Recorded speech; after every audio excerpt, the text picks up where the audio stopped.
From a distance, the Roman Empire dazzles with the polished sheen of triumph-towering marble columns, grand amphitheaters, aqueducts engineered with astounding precision, and a legal code that shaped Western civilization. In textbooks and museums, this empire is often remembered for its military brilliance, its philosophical legacies, and the sheer audacity of its architecture.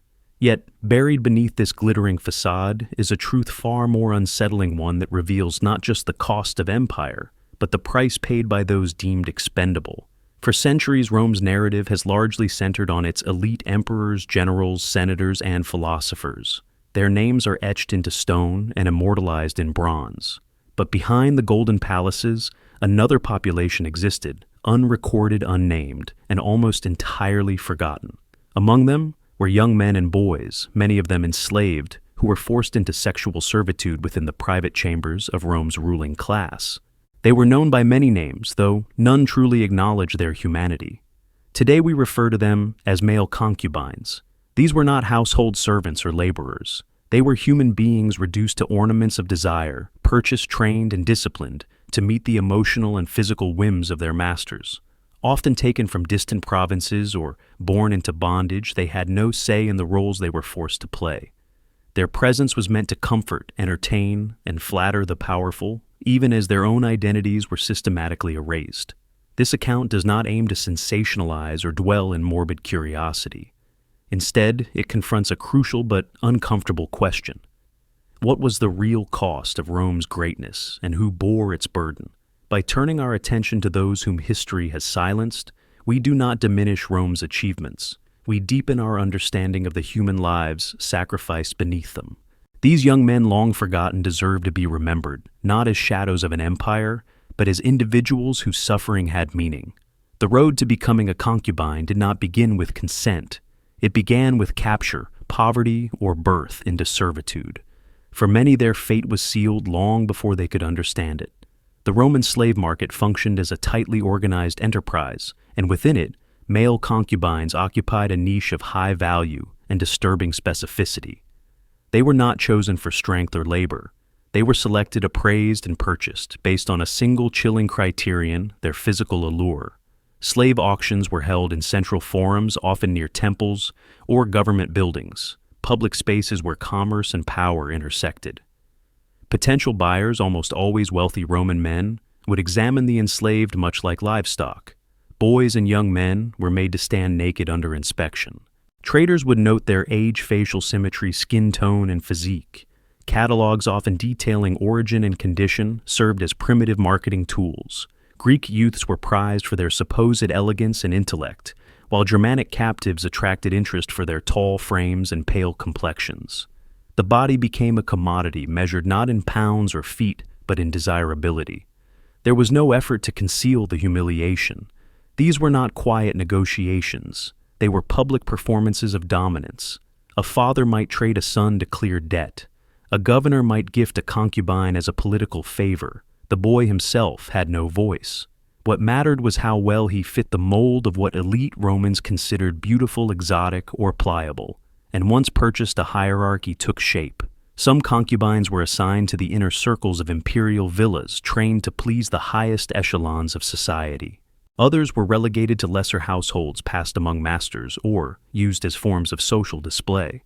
But all of them were bound to a role that reduced their personhood to performance. In a culture obsessed with order and classification, even desire was systematized. Rome's social machinery didn't merely oppress, it categorized, ranked, and monetized that oppression. Within this structure, the concubine's value was calculated not by who he was, but by how convincingly he could disappear into what others wanted him to be. To the untrained eye, some male concubines might have seemed fortunate. Clothed in fine linen, adorned with gold jewelry, and residing in lavish homes, they stood at the center of attention in opulent Roman villas. They were allowed access to libraries exposed to music, conversation, even the teachings of Stoic philosophers. But this surface opulence belied a deeper truth. Their comfort was not care, it was control. These privileges were not gifts, but terms of conditional survival. The luxury around them functioned as a gilded cage, a carefully constructed illusion meant to soften the brutal reality of their condition. No matter how well fed or finely dressed, these young men remained enslaved possessions, not persons. Their daily existence hinged on reading their master's moods, anticipating needs before they were voiced, and performing a performance of willingness, affection, even gratitude. Any misstep, however small, could result in silence, punishment, or removal from favor. In some cases, concubines were tasked with entertaining guests, reading poetry, playing instruments, or engaging in witty banter. Far from freedom of expression, this role required constant self-editing. They had to be agreeable, but not assertive, intelligent, but never opinionated. Everything they said or did was curated to reinforce their owner's status, a living reflection of his wealth, taste, and dominance. Others lived a starker reality. These concubines remained hidden from public view, confined to dim quarters and summoned only when desired. Between visits they had no personal possessions, no written words of their own, and often no idea whether their silence meant safety or abandonment. The unpredictability was itself a form of control, a reminder that their agency had been completely stripped away. There was no consistent routine, no protected boundary between night and day, body and role, person and function. Every smile was calculated, every gesture weighed for consequences. What they inhabited was not a home, but a theater where the only script allowed was submission. And unlike actors, concubines had no curtain call. They did not perform for applause. They performed to survive. Physical captivity was only the first step. To ensure lasting control, Roman masters relied on more insidious methods, those that invaded the mind, eroded identity, and turned resistance into resignation. These young concubines were not just enslaved in body. They were engineered into emotional dependency through a calculated system of psychological domination. The first and most devastating tactic was isolation. Concubines were deliberately separated from other members of the household, including fellow slaves. They were denied friendships, denied alliances, and denied any opportunity to form a sense of community. By stripping away interpersonal connection, masters removed the possibility of empathy, a vital defense against dehumanization. For many of these boys stolen from distant provinces, this also meant severance from language, culture, and memory. In time, they no longer knew who they were before they were bought. Secondly, masters employed emotional inconsistency as a control mechanism. A concubine might be praised one day, then punished for the same behavior the next. Acts of kindness were carefully measured, then abruptly withdrawn to keep them off balance. This unpredictable cycle of reward and punishment bred anxiety and confusion. It created a state of learned helplessness, a condition in which the victim no longer believes any action can change their fate. The concubines were also pitted against one another. In households with multiple boys, masters would assign favors, unequally encouraging rivalry over affection, attention, or small luxuries. This practice destroyed solidarity and ensured that concubines viewed one another not as comrades, but as competitors. In a system where only one could be the favorite, even whispered comfort became a threat. Over time, this psychological warfare shaped behavior more powerfully than chains ever could. Concubines learned to anticipate needs before they were spoken, to feign joy when their spirit was collapsing, and to perform devotion they did not feel. Every gesture became a survival calculation. Even silence had to be rehearsed. It was not enough to control the concubine's body. Rome demanded his submission be invisible, internalized, and complete. To the Roman elite, beauty was not only an aesthetic, it was a status symbol. And the concubine's body, once acquired, became both ornament and object, molded to align with the master's personal vision of perfection. This was not care. It was craftsmanship imposed upon flesh, with little regard for the human being underneath. Every aspect of appearance was curated. Concubines were subjected to strict regimens, exercise routines to maintain lean muscle, limited calorie diets to preserve a youthful figure, and grooming practices that mirrored Rome's obsessive standards of cleanliness and style. There was no choice in these matters. The body did not belong to the boy, it belonged to the one who had purchased him. In wealthier households, the interventions went further. Some concubines were made to undergo cosmetic alterations, crude procedures designed to correct perceived flaws or enhance appeal. Without anesthesia or antiseptic knowledge, these surgeries were often painful, dangerous, and traumatizing. Whether it was the removal of body hair through burning agents, the reshaping of facial features, or even the forceful straightening of posture using harnesses and bindings. The aim was singular: to refine the concubine into an idealized fantasy. Adornment served a dual purpose. Silks imported from the East rings of carved ivory and perfumes from North Africa were bestowed not out of generosity, but as instruments of display. The concubine became a walking testament to his master's wealth and taste, a decorative presence meant to impress guests and elevate social status.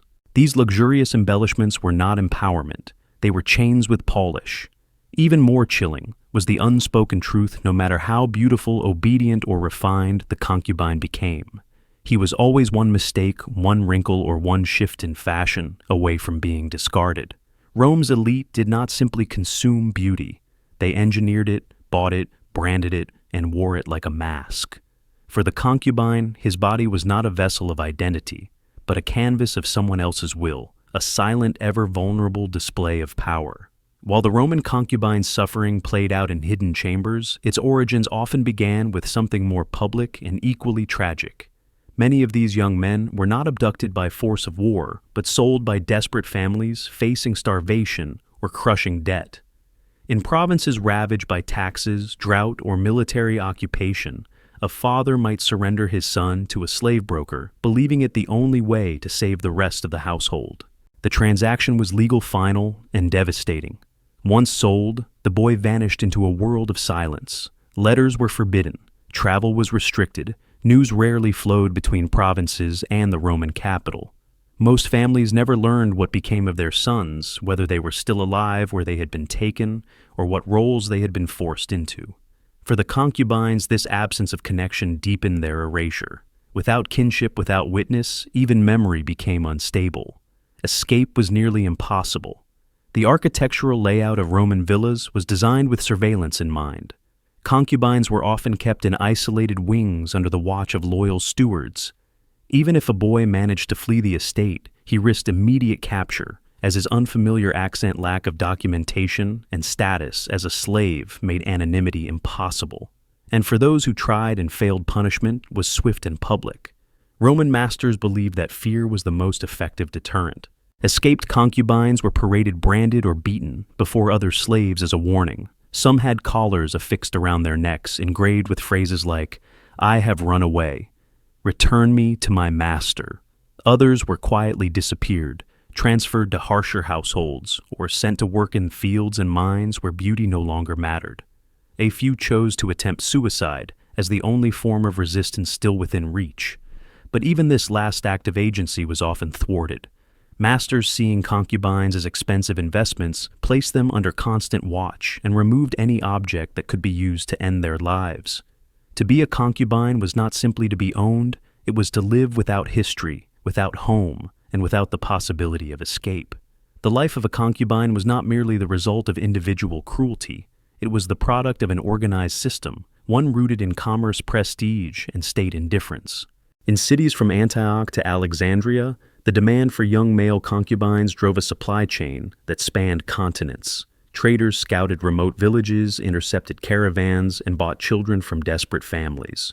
The Roman appetite for exotic beauty turned entire regions into sourcing zones, fueling cycles of violence, displacement, and generational trauma. Once acquired, the boys did not go straight to households. Many were first sent to training schools, institutions as regimented and brutal as the gladiator academies. Here they were not taught freedom or self-worth, but how to become desirable objects. Physical conditioning was mandatory: posture, correction, weight control, skin care, and facial expression training. Equally critical was behavioral programming. They were taught how to speak softly, how to flatter, how to listen without reacting, and how to suppress fear. This conditioning was psychological as much as physical. Every sign of resistance was punished. Every act of submission was rewarded. Over time, boys came to associate survival with charm, compliance, and emotional self-erasure. The training process did not build strength, it manufactured fragility that could be controlled. Religion offered little refuge. The official Roman pantheon, built on hierarchy and power, had no interest in the powerless. Gods were invoked to justify dominance, not protect the vulnerable. Some concubines sought comfort in mystery cults or foreign faiths brought from the eastern provinces, rituals that emphasized suffering rebirth or secret salvation. But these too were regulated. Practicing them without permission risked punishment or further isolation. What emerges is not a story of passive misfortune, but a chilling blueprint, a marketplace of flesh, supported by legal loopholes, social acceptance, and elite competition. Concubines were not byproducts of Roman society. They were commodities purposefully cultivated within. It bred trained, exchanged, and silenced.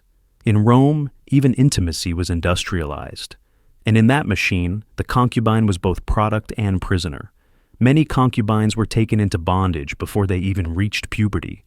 Their first memories were not of family meals or schooling, but of commands issued in unfamiliar tongues, punishments without explanation, and forced compliance with adult expectations. They were expected to serve like men, speak like courtiers, and please like lovers before they even understood what those roles meant. These boys were not simply exploited, they were denied the right to become. The years that most children spend developing a sense of self were for concubines years of programming and submission. They learned early that their worth came from others' pleasure, that survival depended on being what someone else wanted, and that love, if it existed at all, was conditional and transactional. Even friendships were fraught. In rare cases where concubines were housed together, they were pitted against one another in competitions for favor, food, or protection. Bonds that might have provided comfort were instead weaponized by those in power. Most concubines learned to guard every emotion, to trust no one fully, and to wear expressions that concealed rather than revealed. As they aged, often still in their 20s, they faced an even more brutal truth: they were replaceable. Their beauty faded, their voices matured, fashion changed.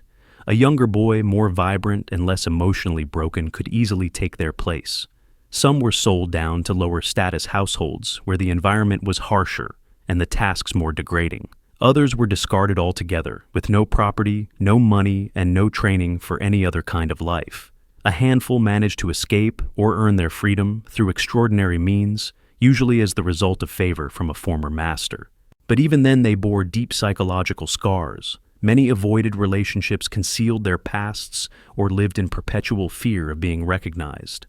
Their sense of self had been hollowed out so thoroughly that even freedom felt unfamiliar. They had not been allowed to grow into men. Instead, they were shaped into masks, reflections of someone else's desire, never their own becoming. Rome was a civilization that revered virtue. Its leaders quoted Cicero, debated the meaning of justice in the Senate, and wrote treatises on honor, duty, and restraint. Yet in the same breath, these men owned concubines' boys, whose only function was to serve in silence, smile on command, and embody submission. The moral framework of the Roman elite was not built on universal ethics, but on selective humanity, one set of values for citizens and another for the enslaved. The contradiction was never more evident than in the treatment of concubines. These young men were trained in rhetoric, literature, and philosophy, not to empower them, but to better entertain their masters. They could quote Seneca, discuss virtue ethics, and recite love poetry, all while being denied the basic right to control their own bodies or refuse consent. In this system, knowledge was not liberation, it was ornamentation. To survive within such moral hypocrisy, concubines adapted in extraordinary ways. They became experts in emotional camouflage, learning to read expressions, anticipate shifts in temperament, and navigate the complex social hierarchy of elite Roman households. They developed subtle coded methods of communication, brief glances, hand gestures, quiet warnings, to protect one another from unpredictable moods or punishments. Some became so attuned to their master's desires that they could perform pleasure without emotion, devotion without belief. But these were not acts of affection. They were acts of self-preservation, refined forms of endurance in a world that required them to be present yet invisible. The few historical texts that mention male concubines often do so in vague or euphemistic terms. Their pain was rarely recorded, and when it was cloaked in language that diminished its brutality. But between the lines of Roman poetry and correspondence, their presence lingers ghost-like, haunting a civilization that preferred not to look too closely at the foundations of its luxury. In the end, the concubines' tragedy was not only that they suffered, but that their suffering was accepted, rationalized, and forgotten by a society that prided itself on reason and virtue. The Roman Empire no longer stands, but its monuments remain. Tourists walk beneath the arches of the Colosseum and trace their fingers along marble inscriptions. Few stop to wonder how many silent hands shaped that stone, or how many unheard voices were swallowed by the grandeur. The young concubines, nameless, voiceless, invisible, left no monuments behind. They vanished into bedrooms, into history, and finally into silence. Their erasure was not accidental. Rome, like many empires, knew how to hide its cruelty behind ritual, culture, and power. Concubines were not just exploited, they were systematically dehumanized, denied the right to be remembered even as victims. The stories we do recover survive only in fragments, suggestions in law, codes, euphemisms, in poetry, brief allusions in letters. But from these traces emerges a truth that should unsettle us. Rome's greatness, like many civilizations, was built not only on ambition and ingenuity, but on suffering deliberately ignored. To remember these young men is not merely to mourn their pain, it is to confront the broader mechanisms that allowed it. It is to ask, what do we accept today, under the guise of tradition, prosperity, or status? Whose voices are we still not hearing? In telling their stories, however incomplete, we resist the forces of historical amnesia. We affirm that lives reduced to property are still lives, that behind every coarse smile and polished exterior was a soul that longed for autonomy, connection, and dignity. This is not just a lesson in Roman history. It is a warning that injustice can be refined, that cruelty can become institutional, and that silence is its most powerful ally. The concubines of ancient Rome may never have spoken freely, but our obligation is to speak on their behalf, not as curiosities of the past, but as human beings whose stories still echo in the moral questions we face today. Empires fall, but memory, if we choose to keep it, can endure.